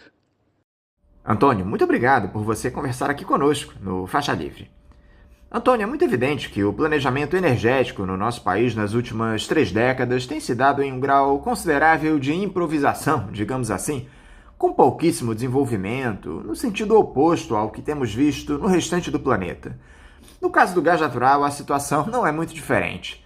E agora nós chegamos em um ponto onde esse combustível, fundamental em uma série de aplicações, tem sido diretamente afetado por essa crise que o mundo vem passando, mas não só por isso. O preço do gás, tanto do gás natural como e principalmente do GLP, esse que é usado por boa parte das famílias para o preparo dos alimentos, tem subido de maneira constante. Eu gostaria primeiro, Antônio, que você tentasse nos ajudar a entender os motivos reais que levam a essa elevação absurda do preço do gás. Isso se dá apenas por conta dessa política de preços adotada pela Petrobras? Muito bem. Você me pergunta sobre planejamento energético. Eu acho que é importante ressaltar que o planejamento energético no Brasil ele foi totalmente destruído lá pelos idos dos anos 90 por Fernando Henrique Cardoso e sua equipe, ao desmontar o que havia na Eletrobras. Mas, para piorar ainda mais a situação, foi criado um outro planejamento, com a visão de abrir as portas para os lobbies e investidores que só passaram a vislumbrar a possibilidade de grandes ganhos com este negócio de energia, né? Abandonou-se por completo a construção de novas hidrelétricas de grande, médio e pequeno porte. E a mentira repetida várias vezes de que a construção dessas usinas, reservatórios de água, verdadeiras caixas d'água do sistema, seria ruim para o meio ambiente, cara e prejudicial às populações próximas das usinas, acabou convencendo muitos daquelas pessoas de que isso seria verdade. Quando, nós sabemos muito bem, a engenharia tem solução para todos esses problemas. Eles seriam contornáveis facilmente, na minha visão. Com isso, veio a crise provocada em 2001. Veio aquele racionamento com prejuízos de mais de 35 bilhões de reais, segundo o TCU, para a nossa economia. Apareceram, então, com a solução mágica, né, das termoelétricas, que acabaram se tornando realmente a solução possível naquele momento, com a situação que nós tínhamos, com o complemento também das fontes alternativas renováveis. Foi então criado aquele famoso Programa Prioritário de Termoelétricas, o PPT, com subsídios para o gás natural de uso nas térmicas. E nós mergulhamos de cabeça nessa armadilha e a ponto da produção nacional de gás natural não suportar a demanda das térmicas. Nós tivemos apagão do gás, com os volumes formidáveis que eram consumidos nessas térmicas e mesmo com também o crescimento da produção vindo do pré-sal. E aí a Petrobras teve que se virar. Ela teve que importar gás natural liquefeito. Caso contrário, ela seria multada por não ter gás suficiente para as térmicas. E aí teve que construir terminais para receber esse produto vindo do exterior. Se o gás natural já era uma energia bem mais cara do que aquela energia produzida por eletricidade, o gás natural liquefeito importado aumentou ainda mais os preços finais para os nossos consumidores. Agora, explica aqui para os nossos ouvintes, por favor, Antônio, como anda a situação atual da exploração e da distribuição de gás natural aqui no nosso país. A Petrobras andou vendendo parte da sua rede de gasodutos nas regiões Sudeste, Norte e Nordeste. Isso certamente afetou não só os preços, mas também a qualidade dos serviços. A própria Liquigás foi vendida. Conta aqui pra gente, Antônio, como anda o panorama aqui no nosso país atualmente. Você pergunta sobre o panorama atual. Hoje, nós temos um consumo de gás natural aproximado, no total, de 75 milhões de metros cúbicos por dia, distribuído nas diversas empresas concessionárias ao longo do país. São, se não me falha a memória, 23 empresas. Desse volume, praticamente 50% desse volume é destinado para a geração de eletricidade nas térmicas instaladas nos vários estados. As indústrias consomem aproximadamente 38%, o automotivo aproximadamente 9%, e o restante fica então com o comércio e residências. Isso cria problemas, para os momentos em que existe bastante chuva, os reservatórios ficam cheios, e aí a hidroeletricidade volta a ser bastante usada e o gás natural acaba não sendo destinado a essas térmicas, porque não existe essa necessidade, mas nós continuamos pagando como se fosse um seguro para elas, porque elas não estão, mesmo sem produzir, elas estão faturando, Da produção nacional, essa produção nacional que hoje nós temos, aproximadamente 50 milhões de metros cúbicos por dia são disponibilizados para o mercado. E o restante precisa, então, ser complementado por importações.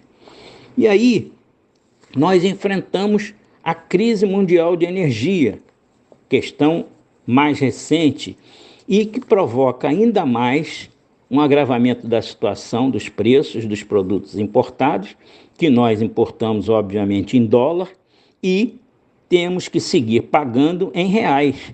Fica realmente muito difícil, sustentar esse tipo de aumento com o sistema de bandeiras que nos onera ainda mais. Você pergunta se a culpa é da política de preços da Petrobras. Ora, o preço de qualquer produto é função dos seus custos de produção, distribuição, impostos, etc. E é influenciado fortemente pela lei da oferta e da procura. Então, se a Petrobras vende ativos, vende rede de gasodutos, vende refinarias, vende campos produtores de petróleo e gás, reduz a produção nacional, ela passa a necessitar importar volumes cada vez maiores. E pressionada por seus acionistas nacionais e estrangeiros, ela precisa lucrar e distribuir dividendos. Então, adota uma política de preço, esta que aí está, que é de equivalência do preço com o preço internacional, em dólar. Se, ao contrário, nós estivéssemos trabalhando para aumentar a produção interna de gás natural, gás liquefeito de petróleo, diesel e outros derivados de petróleo, obviamente que os preços aqui internos no país não precisariam mais estar atrelados a esses preços internacionais e ao nível deles, né? Então seria, na minha visão, uma solução realmente interessante para reduzir o valor do preço dos combustíveis no país. Antônio, era realmente necessária essa venda, não só dos gasodutos da Petrobras, como também da própria Liquigás? Isso se deu apenas para atendimento a esse projeto entreguista dos ultraliberais que comandam o país atualmente, ou há outros motivos envolvidos? Você também indaga se seria necessário a venda desses ativos por parte da Petrobras. Não seria necessário a venda desses ativos, como não é a venda da própria Petrobras, que o ministro atual da Economia, Paulo Guedes, defende, né? Afirma que vai fazer.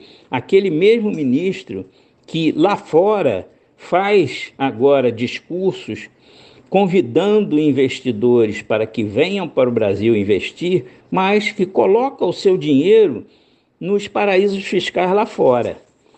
Vejam só como é que são as coisas, né?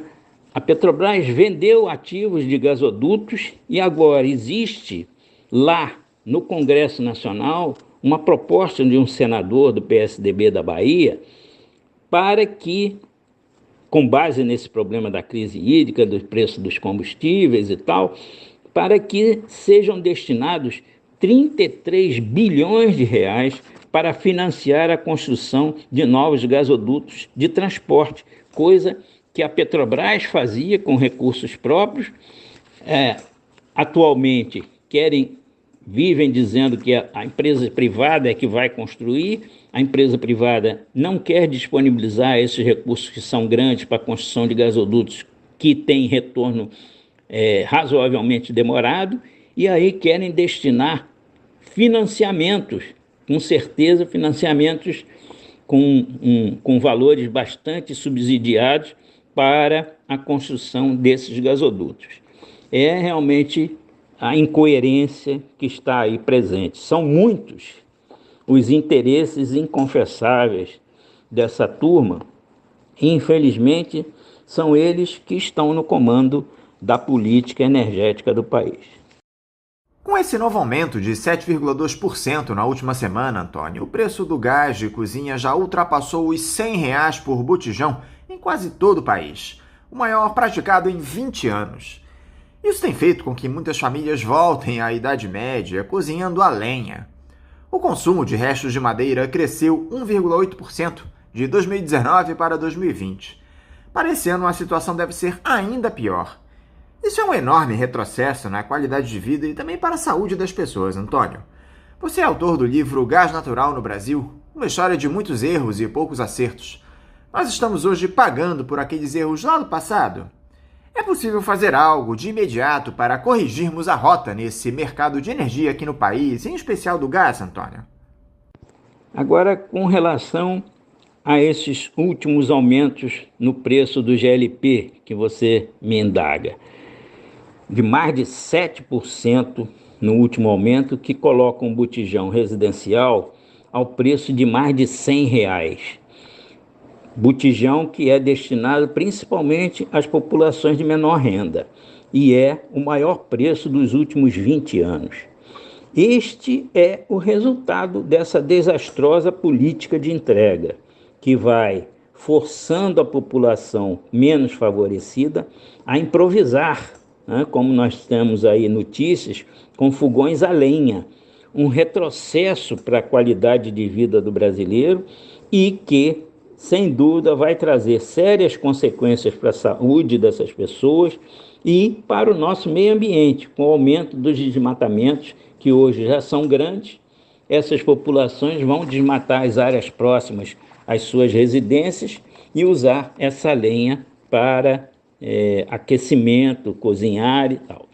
No meu livro, Gás Natural, uma história de muitos erros e poucos acertos, que a gente produziu e colocou à disposição dos leitores em 2000 18, se não me falha a memória, eu procurei mostrar que o resultado desses erros levariam exatamente a essa situação que nós vimos hoje.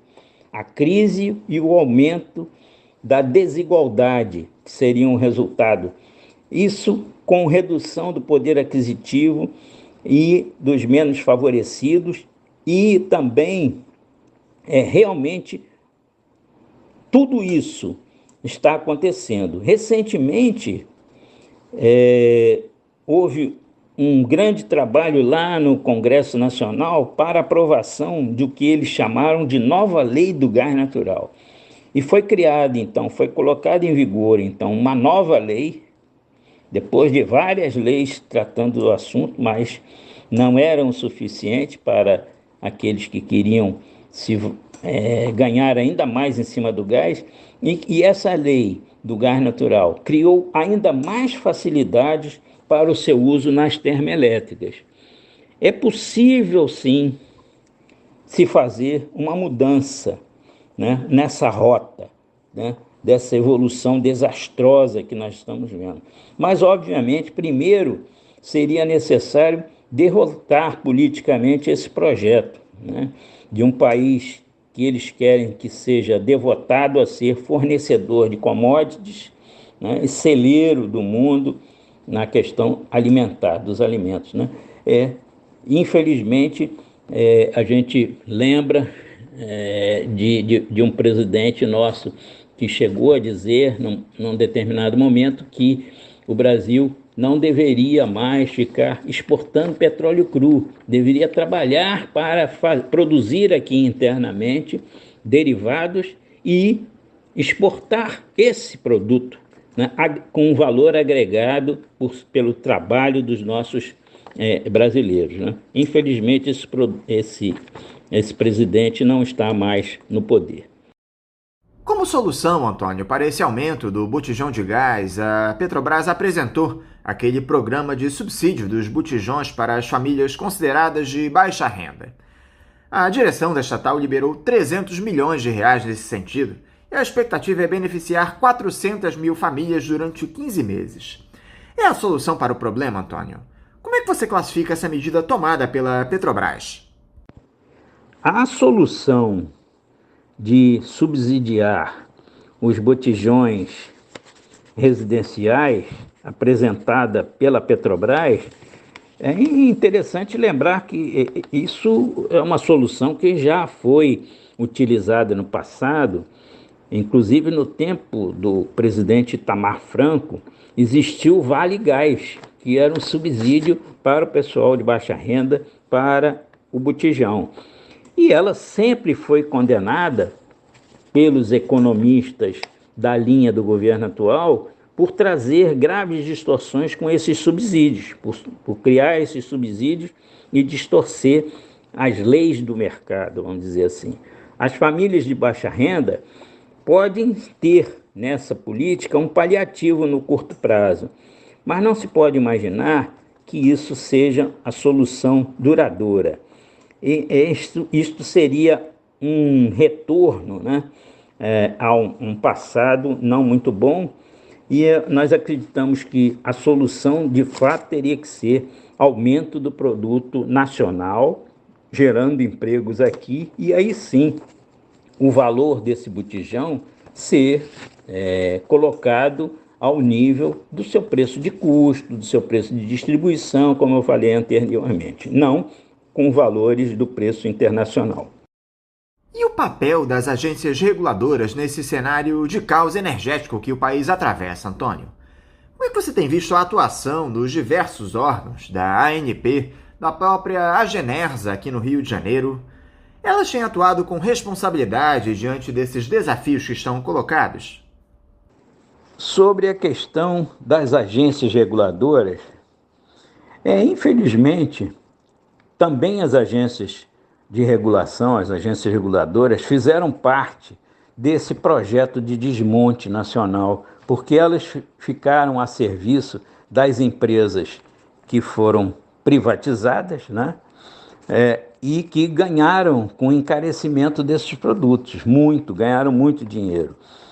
A Agência Nacional do Petróleo trabalha desde sempre para ajudar no desmonte da Petrobras. Isso é histórico e facilitar a atuação das empresas nacionais e internacionais, dos grandes grupos econômicos, para que eles trabalhem dentro da área do petróleo e do gás com mais facilidade.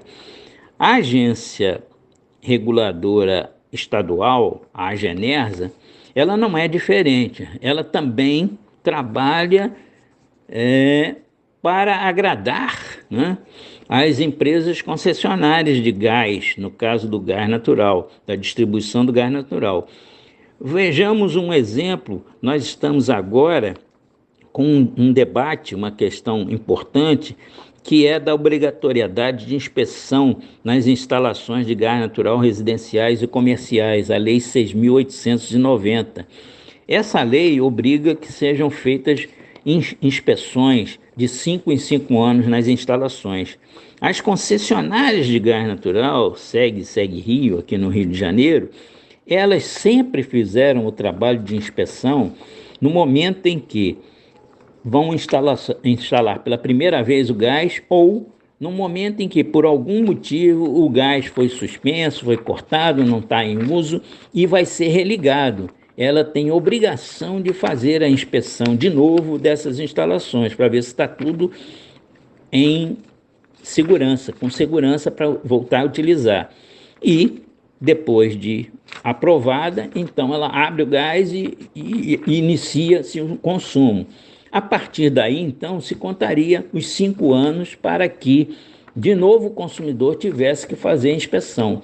A agência reguladora está ordenando que as concessionárias interrompam esse serviço, vejam quais foram os consumidores que receberam esse aval delas para daqui a 5 anos somente fazerem a inspeção de novo e chamem esses consumidores para que eles contratem as empresas particulares, né, para fazer essa inspeção. O consumidor, então, será onerado 2 vezes, porque, obviamente, a concessionária, quando fez essa religação, ela cobrou, e, mesmo assim, o consumidor terá ainda que investir para convocar uma nova empresa, né, uma empresa auditada pelo Inmetro, para que ela faça a inspeção e, obviamente, cobre novamente os valores dessa inspeção. É uma questão absurda que eu acho, inclusive, que nós poderíamos tratar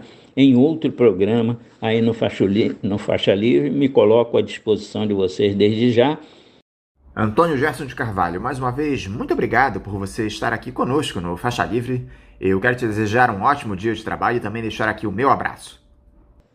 Obrigado a vocês, sou eu que agradeço e mais uma vez me coloco aí à disposição para futuras intervenções, tá bom? Um abraço. Conversamos aqui com um engenheiro e superintendente de gás do estado do Rio de Janeiro e autor do livro Gás Natural no Brasil, uma história de muitos erros e poucos acertos, Antônio Gerson de Carvalho. E vamos encerrando a edição de hoje do Faixa Livre, convidando todos vocês para amanhã, a partir das 8 da manhã, estarem novamente aqui ligadinhos na Rádio Bandeirantes 860 AM para mais uma edição do nosso programa. Um abraço a todos vocês e até amanhã!